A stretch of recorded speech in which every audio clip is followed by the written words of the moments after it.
Alright, welcome to the one-hit wonder of the Durham versus United States Supreme Court case. Wait, hold up, is this a Supreme Court case? Yes. Okay. Because I know we're to the Ninth Circuit of Appeals first, so I didn't think about that. No, just keep it in, it's great. Yeah. Just keep it in, it's great. Yeah, hold up. Alright, so let's see here. We're going to talk about his fun life. How it all started? Yeah. Get into the nitty-gritty of it all. Okay, well, let's start with the fact that Monty Durham was convicted of housebreaking by the district court without a jury. And his only defense at the time was of unsound mind, like at the time of the offense. And going through his history, he has a lot of evidence of claiming unsound mind. At the age of 17, he was discharged from the Navy after psychiatric exams showed that he suffered, I quote, from a profound personality disorder which renders him unfit for naval service. And then at the age of 19, he pleaded guilty to violating the National Motor Theft Act, which placed him on probation for about a year to 3 years. Durham attempted suicide later on after that and was taken to Gallinger Hospital initially before he was transferred to St. Elizabeth's Hospital. So initially, wasn't he, before that, wasn't he found guilty of another thing for motor theft, or was that part of that? What do you mean, the National Motor Theft Act? So in 1945, when he was discharged. After that, but then he have a second offense? Yeah, he was passing bad checks. Oh. Yeah, that's when he was on probation. That's when he lost it. Like, probation was revoked. Okay, I gotcha. Right, yeah. Probation was revoked. So, at the age of 20, after all this, he was convicted in the District of Columbia for passing bad checks. So that's what got his probation revoked from the initial one. So he went to jail, and as a result of the behavior they observed in jail, they pursued a lunacy inquiry in the municipal court where the jury found him to be of unsound mind. Because they even had testimony from his mother.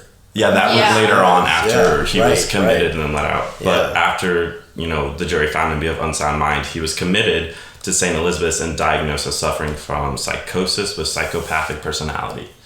Which had been changed, right? After, there was a second commitment. Yeah, And it was changed. Because previously it was something different, I believe, of what you had said earlier. Before it went from wrongful headspace to then, like you said, psychosis and psychopathic personality. And then, after 15 months of treatment with St. Elizabeth's, he was discharged at the age of 21. He was deemed to be recovered and then returned to jail to serve the remaining sentence. So at the age of 22, he was conditionally released but violated his conditions when he traveled outside the district. After learning of a warrant out for his arrest as a parole violator, he chose to flee further south, I believe. Mm-hmm. And then he was located, apprehended, returned to the district, where the parole board referred him to the district court for yet another lunacy inquiry, where the jury found him to be of unsound mind again. And at that point, that's 1951, so that's 7 years of this ongoing? Continually. And then he was readmitted to St. Elizabeth's at the age of 23, and the diagnosis changed to without mental disorder, psychopathic personality. So this was the second time he was at St. Elizabeth's or third? Third time at St. Elizabeth's. And then he was discharged only a couple months later after that third commitment in May. And the housebreaking incident took place in July, so only a couple of months after that third dischargement. I think I read he was in there for 2 or 3 months, and then they discharged him again. Yeah. So clearly you can see that there's a pattern. There's a pattern here. Yeah. There's a pattern how here. From 3 months to a whole year and a half of commitment. Right, and clearly issues kept progressing. They keep changing diagnosis. There's something going on. And according to his mother and psychiatrist who examined him in September of 1951, he was suffering from hallucinations immediately after his May of discharge. Yeah. So it wasn't even there was a gap where he was no, it kind of rolled right over. Yeah. It was kind of he just left and then quickly deteriorated after that. There was no even short period of time where symptoms might have been better or he was progressing in any way. Kind of just he got discharged and it was boom. Okay. And I was thinking of the hospital itself too. How well do they actually treat their patients? Right. He's come in 3 times and you're changing diagnosis. Are you assessing him properly or treatment's not effective? And we are in the 1950s. The healthcare system is very different. We're using terms that were legally used. Lunacy. That's not used in today's courts at all. No. So we're dealing with a different healthcare system. We're dealing with a different settings and how they deal with mental health at the time.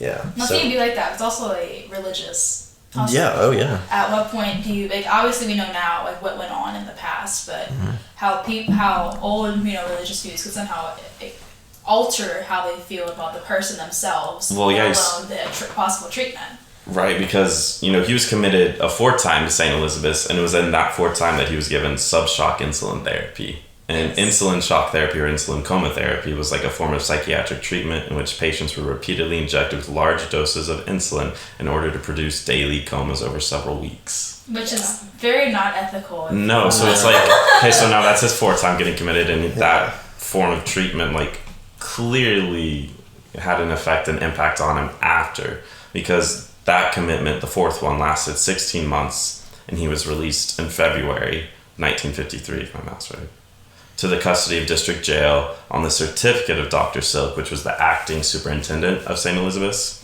And St. Elizabeth read that he was mentally competent to stand trial, and he was able to consult with counsel to properly assist in his own defense. Yeah. But it's with the history he's had and the treatment you've had to take on, is he truly... Yeah, it doesn't seem so, if this is the fourth time you're just not implementing, this quote-unquote therapy, how likely is he actually fit to stand trial versus you guys just trying to get rid of him because it's not working out in your favor. There's definitely a pattern of, committing crimes, going to court, getting sent to hospital, getting released, returning to try to do that jail sentence, and then the charges being dropped, and obviously it's a cycle that goes around and around. Yeah. It's how effective would it have been instead of just doing, you tried your therapy once, twice, 3 times, but at this point, just have the jail sentence be, finished, because that could be it could either be a cycle thing, or it could be, like I said earlier, what are they doing in the hospital? Because if, supposedly, we have this good track record, we're good with our patients, this and that, but this is not, showing that. It's not working. No. No. And so then the rest I have is just actually kind of about the case, but it's the judge chose to try him on the one count of breaking and entering and allowed the defense of unsound mind at the time. But the judge did state that Dr. Silk's certificate was not sufficient enough for him, and requested another lunacy inquiry, but he allowed Durham to waive the inquiry if he so wished. And I'm pretty sure he did. And that was the thing, is the prosecutor, if I remember correctly, it was the prosecutor, waived that right for Durham Yes. without talking to him. And he even had letters from Durham saying that he himself believed to not be of a sound mind at that time. Yes. Yet his prosecutor waived it, saying that, oh, no, I had talked to him this morning and he said he was fine. Yeah, which I thought was really weird, because aren't you supposed to be on the defense, right? Not defense, but the... Side of the defendant. Yes. Yeah. Which I thought was really odd. Yeah. He's supposed to take that. And so, right here we already have the prosecutor just waiving that without referring to it, which is obviously an issue and was an issue talked about later. Yeah. So the case we're talking about now is the breaking and entering. So I think I read in the initial result of the case before it went to the Supreme Court, the court rejected the defense of insanity.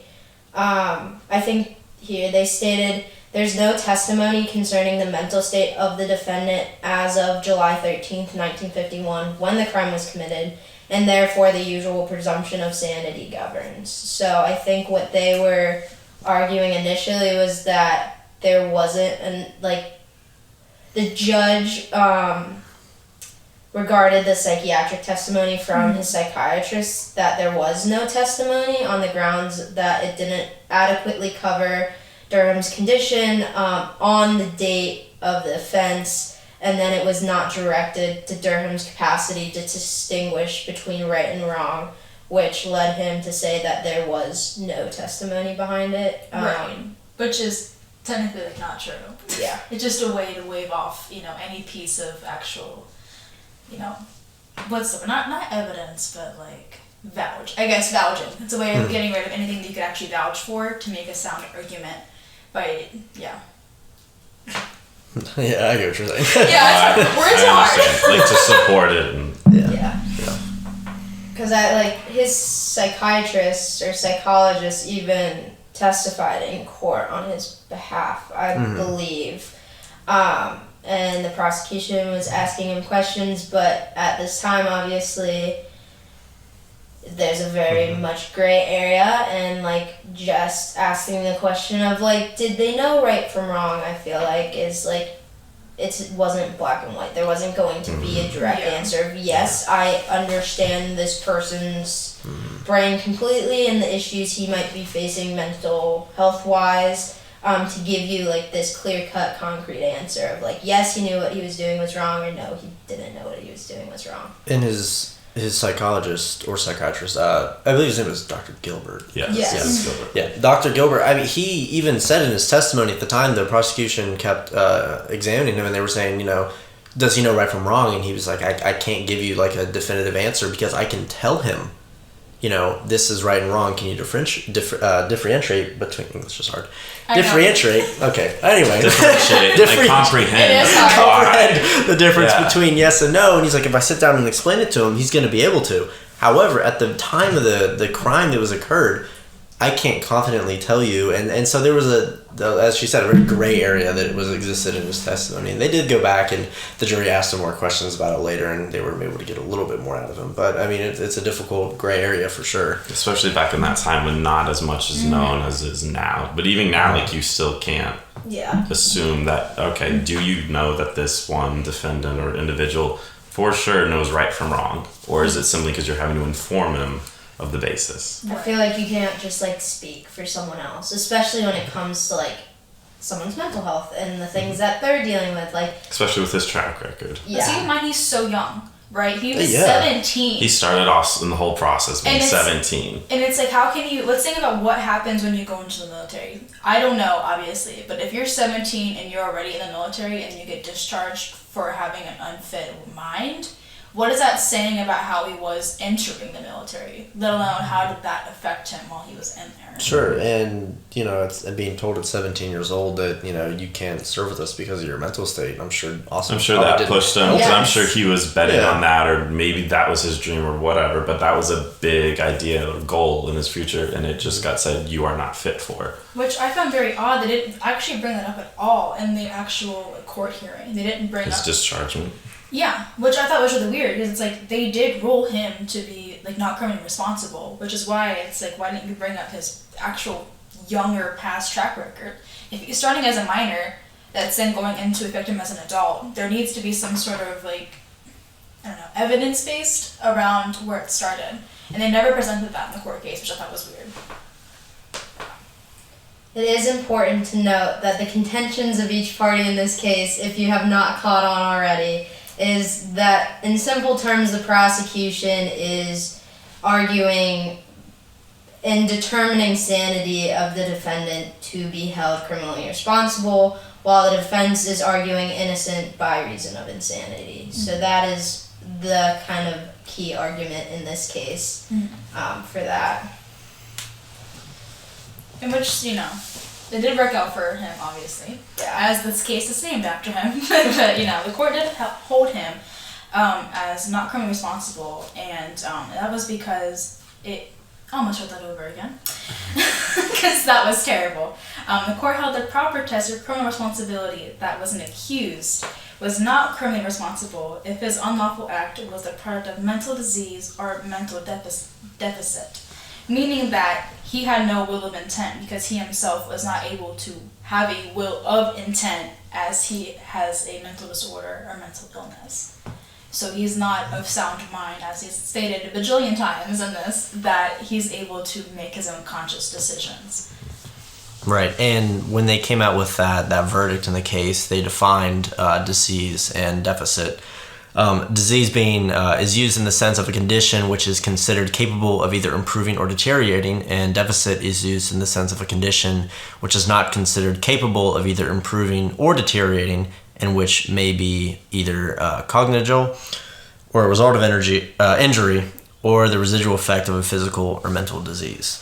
And another thing that came out of this was the Durham rule, which was essentially this idea of not being criminally responsible at the time of your offense if you were, you know, the offense was occurred due to the product of mental disease or mental deficit, which was something that was important taken out of this case. Yeah, no, absolutely. I mean, that still to this day is constantly kind of building upon and also pretty much what this class is about in a sense, is analyzing that and applying it. Making sure that what happened to him doesn't happen repeatedly, ignoring a lot of the facts behind it, the prosecutor just waiving that. Yeah, looking at him and seeing nothing more than a criminal rather than seeing, okay, he's clearly suffering from this mental illness, this kind of, which again, back in the time, not as much as known, and they didn't really make the effort to get to know, unlike now, but still, just being able to assess that, okay, this requires a different viewpoint from previous or the typical criminal that they might see. Right. And then, with any verdict, there's going to be arguments, and there's going to... Not everyone's going to agree with the verdict of it, and it also leaves, implications and more questions to be answered, even just, the role of psychology and how it plays. So the Durham rule, sought to solve many problems with, psychiatric assessments, but there obviously are going to be problems that come up with that. So one of the first things was, whether determining the accused knew the difference between right or wrong. They were simply asked yes or no questions. And obviously, as we know, mental health, there is a large complexity behind it, and a lot of the answers can't be asked or answered with a simple yes or no. It also relied heavily on expert testimony, which will pose issues in further cases down the line. And I think the main thing was just many were just concerned because the insanity has a very broad medical definition. And people like to think, I feel like it's very specific. You have to be lunatic, absolutely bonkers to be insanity. Right, you're not able to sit in the courtroom and listen and be quiet. You have to be going crazy. All you see is what you hear on TV or all this nonsense. And I think a lot of them thought, due to this broad medical condition or definition, it would let more criminals out without conviction, and people were worried that defendants would begin to use mental illnesses like alcoholism or depression or anything like that as excuses to get out of the crimes that they were being tried for. So I think that was a big thing of trying to find not a better definition, but more of a definitive line on where to draw okay, yes, this is a case that someone could plead guilty by reason of insanity, or no, yes, they might have mental health conditions, but did this actually impact the way their mind was when committing said crime? But I think that's a big thing from that, or a big takeaway from the case with that, as far as implications go. Yeah, and it definitely set up a good, again, not a field, but a good realm of understanding that definitely has increased. There's definitely been more cases that have been brought up where the insanity plea has been brought up. But then you have cases where it's Myra Hindley, she was absolutely bonkers. She wasn't insane, she was just narcissistic. But people then will use this insanity plea as an out instead of facing the crime. But that's where that better testing, you had mentioned, is coming into play, where you can actually decide, okay, well, you're just lying, you're pretending, or you actually don't have any say over what you think is correct or not correct. Yeah. Mm-hmm. Yeah, definitely a lot of important information came out of this case regarding the insanity plea, and moving forward with how the court would handle these cases, especially being more specific about their requirements behind it, as well as making sure that it's also not just thrown under the bus and ignored. So, yeah. Definitely. Perfect. That was a great one-take wonder. I'll say our one-hit wonder. The one-hit wonder of Durham versus United States.